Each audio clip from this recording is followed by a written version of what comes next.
കഴിഞ്ഞ ദിവസമാണ് പ്രധാനമന്ത്രി നരേന്ദ്രമോദി വന്ദേ മാതരത്തിനെ കുറിച്ചുള്ള പ്രസ്താവന നടത്തിയത്. അതേസമയം പ്രധാനമന്ത്രിയുടെ പൊളിറ്റിക്കൽ സ്റ്റണ്ടാണിതെന്നും വന്ദേ മാതരം എന്ന് പറയുന്ന ആ ഒരു വിഷയം ഇപ്പോൾ പാർലമെന്റിൽ കൊണ്ടുവരുന്നത് ബംഗാൾ ഇലക്ഷന്റെ ഭാഗമാണെന്നും പ്രതിപക്ഷം ആരോപിച്ചു. സ്വാഭാവികമായിട്ടും അവർക്ക് എന്തെങ്കിലുമൊക്കെ ആരോപിക്കണമല്ലോ, അതുകൊണ്ട് അവരത് ആരോപിച്ചു.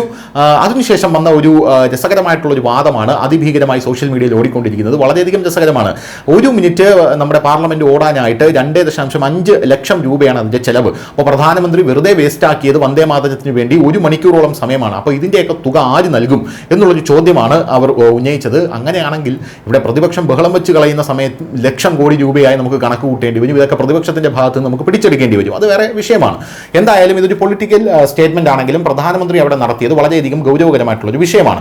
വന്ദേ മാതരത്തിൽ ജവഹർലാൽ നെഹ്റു വെട്ടിമാറ്റിയ, അതായത് ഇന്ത്യ എന്ന് പറയുന്നത്, ഭാരതം എന്ന് പറയുന്നത് ദുർഗയാണ് എന്നിങ്ങനെയുള്ള വരികൾ, 4 വരികൾ വെട്ടിമാറ്റി. ഈ വരികളെക്കുറിച്ചായിരുന്നു പ്രധാനമന്ത്രി നരേന്ദ്രമോദിയുടെ പ്രധാനപ്പെട്ട പരാമർശം എന്ന് പറയുന്നത്. ഇതിനെതിരെ അപ്പോൾ തന്നെ രംഗത്തെത്തിയത് NCMP ആയിട്ടുള്ള ചൗധരി മുഹമ്മദ് റംസാൻ എന്ന് പറയുന്ന വ്യക്തിയാണ്. ശേഷം അദ്ദേഹം പറഞ്ഞത്, ഞാൻ വന്ദേ മാതരം പാടില്ല എന്നാണ് പറഞ്ഞത്. പ്രധാനമന്ത്രി പറഞ്ഞത് വന്ദേ മാതരത്തിൽ വെട്ടിമാറ്റിയ വരികളെ കുറിച്ചാണ്. ഇവിടെയുള്ള മാധ്യമങ്ങളും ആ വെട്ടിമാറ്റിയ വരികളെ കുറിച്ചാണ് സംസാരിച്ചത്. എന്നാൽ വന്ദേ മാതരമേ പാടാത്ത ഒരു ടീം അപ്പുറത്തിരിപ്പുണ്ട് എന്ന് ഇവിടത്തുള്ള മാധ്യമങ്ങൾ ആരും തന്നെ പറയുന്നില്ല.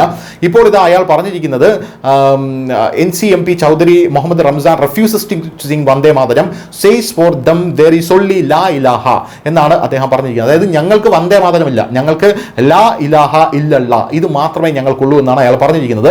NCMP from Srinagar Aga Said Arhullah Mehdi yesterday said you can sing Vande Mataram but don't ask us to do the same, it is not possible എന്നാണ് പറഞ്ഞിരിക്കുന്നത്. അതായത് നിങ്ങൾക്ക് വന്ദേ മാതരം പാടാം, പക്ഷെ ഞങ്ങളോട് അത് പാടണമെന്ന് നിങ്ങൾ പറയരുത്, അത് സാധ്യമല്ല എന്നാണ് പറയുന്നത്. ഇവിടുത്തെ മാധ്യമങ്ങൾ വന്ദേ മാതരത്തിൽ പ്രധാനമന്ത്രി നരേന്ദ്രമോദി വെട്ടിമാറ്റിയ വരിയെക്കുറിച്ച് സംസാരിക്കുമ്പോൾ അവിടെ വന്ദേ മാതരമേ പാടാത്തൊരു ടീം ഇരിപ്പുണ്ട് എന്നുള്ളത് മാധ്യമങ്ങൾ പറയില്ല. അങ്ങനെ പറഞ്ഞാൽ അവർക്ക് നിലനിൽപ്പുണ്ടാകില്ല എന്നുള്ളതാണ് പ്രധാനപ്പെട്ട കാര്യം. ന്യൂസ് ഡെസ്ക് ന്യൂസിന്റെ മലയാളം.